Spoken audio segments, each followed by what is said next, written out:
Oke, salam sejahtera.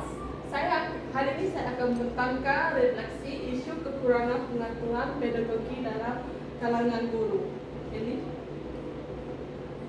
Oke, saya Emil Anak Gurang. Oke. Refleksi kekurangan pengetahuan pedagogi dalam kalangan guru.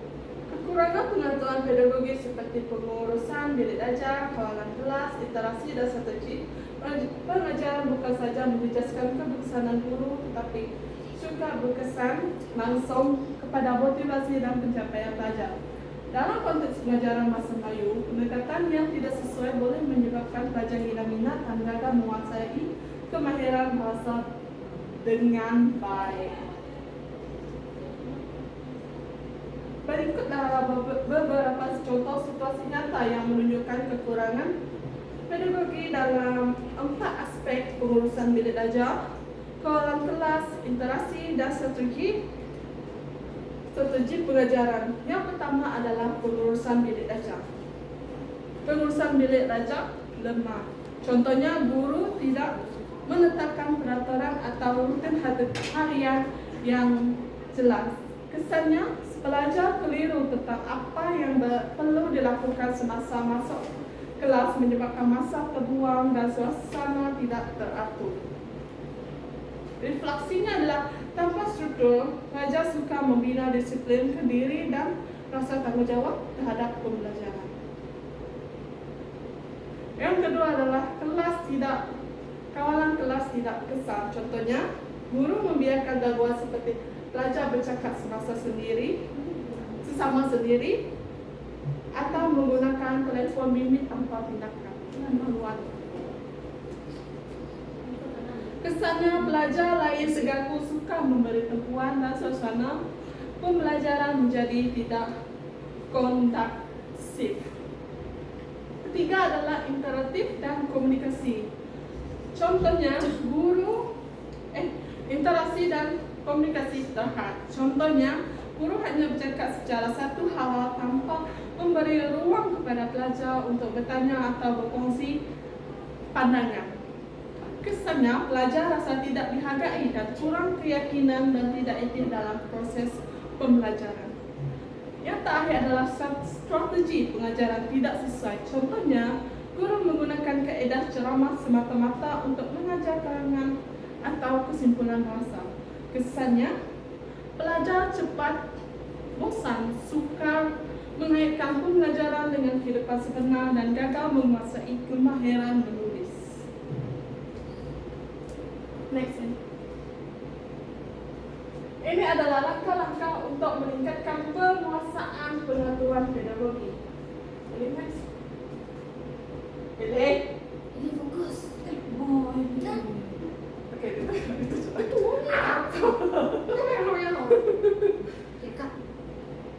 langkah yang pertama adalah meningkatkan penguasaan pengetahuan pedagogi.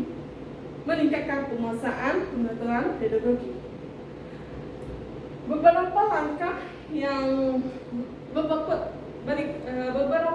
praktikal yang boleh diambil. Yang pertama adalah mengikut latihan profesional berterusan (CPD).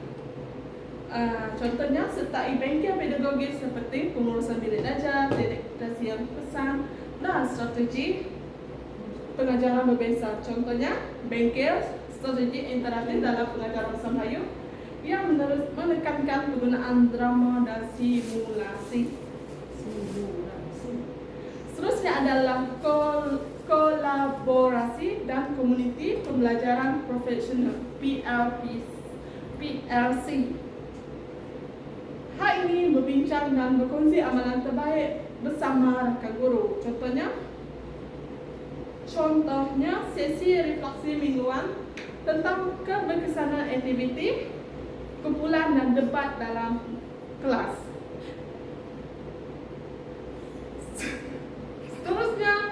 Seterusnya adalah penggunaan teknologi dan visualisasi data. Gunakan dashboard penilaian dan rubrik untuk menilai keberkesanan strategi pengajaran. Contohnya, Analisis respon pelajar terhadap aktiviti simulasi menggunakan skala Likert. Yang terakhir adalah refleksi diri dan maklum balas pelajar. Lakukan refleksi berkala terhadap RPH dan aktiviti kelas. Contohnya, pelajar memberi maklum balas bahawa aktiviti lakonan membantu mereka memahami struktur ayat dan dengan lebih baik. Next. Ini adalah contoh situasi kekurangan pengetahuan pedagogi mempengaruhi pembelajaran pelajar. Yang pertama adalah pengurusan bilik darjah lemah. Guru tidak menetapkan peraturan jelas menyebabkan suasana kelas tidak terkawal. Kesannya, pelajar tidak fokus, aktiviti belajar terganggu. Situasi kedua adalah strategi pengajaran tidak sesuai. Guru hanya menggunakan ceramah tanpa aktiviti interaktif. Kesannya, pelajar basic suka memahami konsep abstrak seperti kesimpulan bahasa atau gaya bahasa. Situasi yang terakhir adalah kurang interaksi dan komunikasi.